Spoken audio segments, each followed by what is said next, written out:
खुद असद ओवैसी जो हैं वो हमारे साथ जुड़ चुके हैं। असदुद्दीन ओवैसी साहब, आपका एबीपी न्यूज़ पर बहुत बहुत स्वागत है और आपको तंदुरुस्त देखकर, सेहतयाब देखकर अच्छा लग रहा है, लेकिन देश की जनता ये जानना चाहती है कि आखिर हुआ तो हुआ क्या असद साहब? आज हमारा प्रोग्राम था मेरठ में और किट्ठौर में। हम किट्ठौर में हम प्रोग्राम होने के बाद हमारे रोमान नोफेल साहब के घर पर थोड़ा चाय वाय पीकर नमाज पढ़कर निकले। तो जब हम इस टोल गेट पर पहुंचे तो जाहिर है जब आपको बैरिकेड के सामने गाड़ी स्लो हो जाती है, हम गाड़ी स्लो कर दिए। तो अचानक एक धमाके की ज़ोरदार आवाज़ आई तो समझे नहीं। तो जब दूसरी आवाज़ आई तो हमारे साथी जो गाड़ी चला रहे थे यामीन खान, उन्होंने कहा कि भाई हमला हो रहा है हम पर।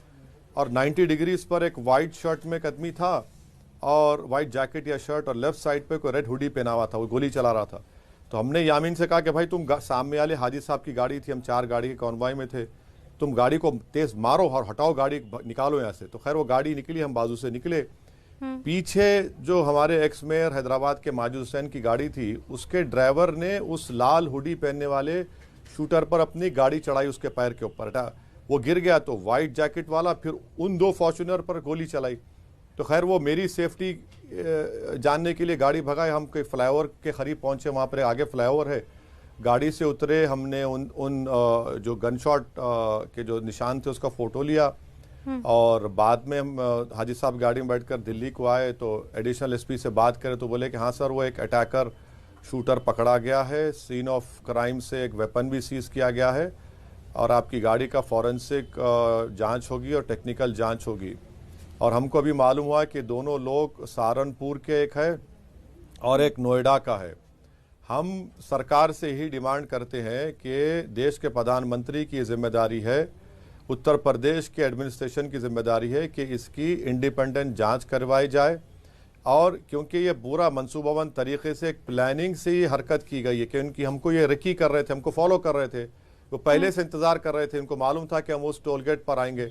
तो इसके पीछे जो बड़े दिमाग वाले हैं और जो वेपन इस्तेमाल हुआ है वो यकीनन मैं समझता हूं कि हमको जो थोड़ा बहुत नॉलेज है वो 9mm का वेपन होगा। इतनी बड़ी धमाके की जो आवाज़ आई है, तो ये वो लोग हैं जो नफ़रत करते हैं भारत के संविधान से, ये नफ़रत करते हमसे, हमारी जान लेने की कोशिश की गई।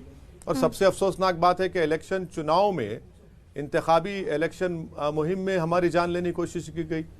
तो इन लोगों को बेनकाब करने की ज़रूरत है। सिर्फ 2 लोग नहीं है ये, इनके पीछे बड़े बड़े ताकतें हैं जो भारत के संविधान के और जो जेनोसाइड की बात करते हैं, जो पूरा जहर उगल रहे हैं, जो भारत के भाईचारगी की, लिबर्टी की, फ्रेटर्निटी के ख़िलाफ़ हैं।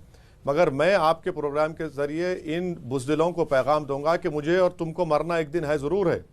मैं तो मरूंगा, तुम भी मरोगे, मगर याद रखो जब तक हम जिंदा रहेंगे, हम अपनी लड़ाई को लड़ेंगे भारत के संविधान को बचाने के लिए और अल्पसंख्यक मुसलमान समाज, दलित समाज की लड़ाई लड़ने के लिए। आप मुझे मार सकते ज़रूर हैं, मगर मेरी सोच को आप फिक्र नहीं ख़त्म कर सकते। तो होगा, करिए। ये बुज़दिल लोग हैं तो यही कर सकते हैं। जिस तरह गांधी को गोली मारी तो इनका मकसद एक ही है कि गोली, ये काबिलियत रखते हैं गोली की, इनके पास और कोई काबिलियत नहीं है। ये कौन है जो लोकतंत्र पर हमला करने की कोशिश कर रहा है? ये कौन है जो आप पर चुनाव के दरमियान अटैक करता है? आप को किसी पर शक है? ये धार्मिक अटैक था कि राजनीतिक अटैक था? आपकी समझ इस वक्त आपको क्या कह रही है? मैडम, मैं इस पोजीशन में नहीं हूं कि ये बता सकूं, मैं जानता ही नहीं हूं।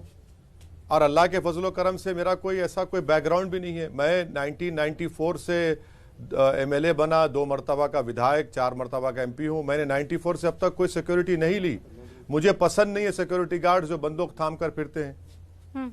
हाँ, ये बात ज़रूर है कि मीडिया के लोगों ने मुझसे 2 दिन पहले सवाल किया था कि प्रयागराज में जो धर्म संसद हुआ, आप अपने कॉरेस्पॉन्डेंट से पूछ लीजिए, मेरा भरोसा मत करिए कि हर महाशय वहाँ पर जो थे हमको गाली दे रहे थे, अनाप शनाप बक रहे थे हमारे बारे में। गाजियाबाद में आज से 1 महीना पहले कोई सेना के जिम्मेदार है, उन्होंने हमारी गर्दन काटने की बात कही थी। तो सरकार की जिम्मेदारी है कि सरकार इन तमाम ताकतों को बेनकाब करे, इनको एप्रीहेंड करे, इस जहर को भारत के जिस्म में फैलने से रोके। मेरी जान की कीमत नहीं है, मेरा देश बड़ा है, मगर अगर ये जहर कैंसर की तरह फैल जाएगा पूरे देश में, तो फिर ना रूल ऑफ लॉ रहेगा, ना संविधान की अहमियत रहेगी, ना किसी की जान की कीमत और अहमियत रहेगी। अगर रूल बाय गन आप करेंगे तो फिर रूल ऑफ लॉ हमेशा के लिए खत्म हो जाएगा। आप जिस इलाके में जा रहे थे वो मुस्लिम बहुल इलाका है, और क्या ये राजनीतिक अटैक हो सकता है आपके ऊपर? राजनीतिक मंशा के तहत ऐसा लग रहा है, या नहीं आपको लग रहा है कि धर्म संसद में जो आपके खिलाफ जहर उगला गया है उन्हीं में से कोई हो सकता है? सवाल का जवाब नहीं दे पाऊंगा। ये तो काम इलेक्शन कमीशन ऑफ इंडिया का, प्रधानमंत्री की सरकार का और यूपी के एडमिनिस्ट्रेशन का है। मुझे बताया गया है मैडम कि एक सहारनपुर और एक नोएडा के 2 लड़के हैं। हमारे एक्स मेयर माजिद की गाड़ी के ड्राइवर ने जो रेड कलर का हुडी पहना था उस पर गाड़ी चढ़ा दी, तो वहीं गिर गया वो। वेपन भी उसका मिला, उसके सीसीटीवी कैमरा है, और पूरा मंसूबाबंद तरीके से किया गया। उनको मालूम कि गाड़ी जब स्लो होती है तो ये तो सरकार का काम है कि उनको बेनकाब करे। अब भाई ऐसा कैसे हो सकता है? क्या कोई भी किसी पे गोली चला देगा? अरे कौन है ये लोग? ठीक है, आप गोली चला रहे हैं तो क्या समझ रहे हैं कि आवाज बंद हो जाएगी? आवाज नहीं बंद होगी। मैं आज भी कह रहा हूं कि मैं सिक्योरिटी नहीं लूंगा, मैं हरगिज नहीं लूंगा, मैं अपना काम जारी रखूंगा। मेरी सिक्योरिटी की, देश की सिक्योरिटी की जिम्मेदार सरकार है, और सरकार का काम है कि वो इन जैसे लोगों को रोकें। याद रखिए, अगर ये कैंसर पूरे देश के जिस्म में फैल जाएगा तो फिर देश में अनार्की हो जाएगी, एनार्की हो जाएगी, रूल ऑफ लॉ नहीं रहेगा। और इन लोगों को आप इसी स्टेज तुरंत कार्रवाई की है असद साहब? क्योंकि जैसे ही आपने ट्वीट किया, कहा जा रहा है कि फौरन एक्शन ले लिया गया। इसमें कितनी सच्चाई है? मैं जब दिल्ली को पहुंचा तो मैंने फ़ोन किया, वहां पर हमारे कार्यकर्ता थे, तो उन्होंने कहा कि एडिशनल एसपी है, मेरा फ़ोन दो।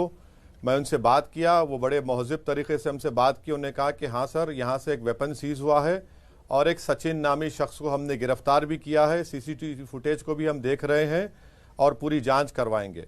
मैं ये कह रहा हूं कि ये 2 बुज़दिलाना हरकत करने वाले लोगों के पीछे जो बड़ा दिमाग है, आप उनको पकड़िए तो ये मुस्तकबिल में, फ्यूचर में ये पूरे हमले जिस किसी पे होंगे रुक जाएंगे। अगर आप इसको नहीं तहकीकात करेंगे तो याद रखिए और हमले होंगे। आपने कहा कि पुलिस ने आपको बताया कि जो शख्स पकड़ा गया उसका नाम सचिन है। हाँ, सचिन है, और मुझे ये भी मालूम हुआ है कि एक सहारनपुर का है, एक नोएडा का है। अभी ये तो पुलिस सच बताएगी। जो हम सुने अभी तक, हो सकता है कि हेयर से हो, सब्जेक्ट टू वेरिफिकेशन, जो कहते हैं कि एक सहारनपुर का है, एक नोएडा का है। आप बताइए मैडम कि हम दिल्ली से मीरठ जाते हैं, मीरठ से किठौर जाते हैं और किठौर से वापस आ रहे हैं, तो ये लोग हमारे पीछा कर रहे थे।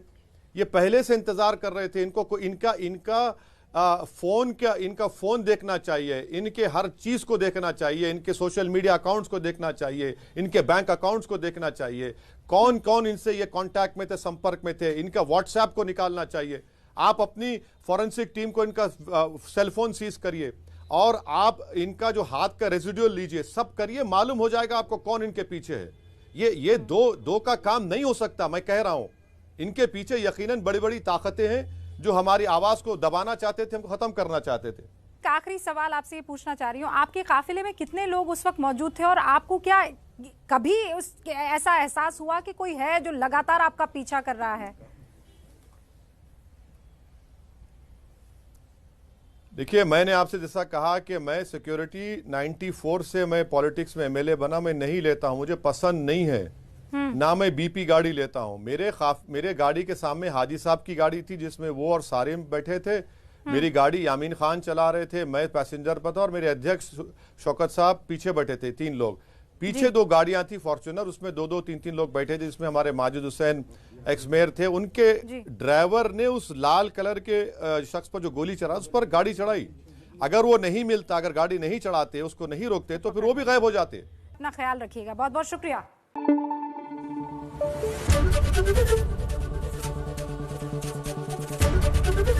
एबीपी न्यूज आपको रखे आगे।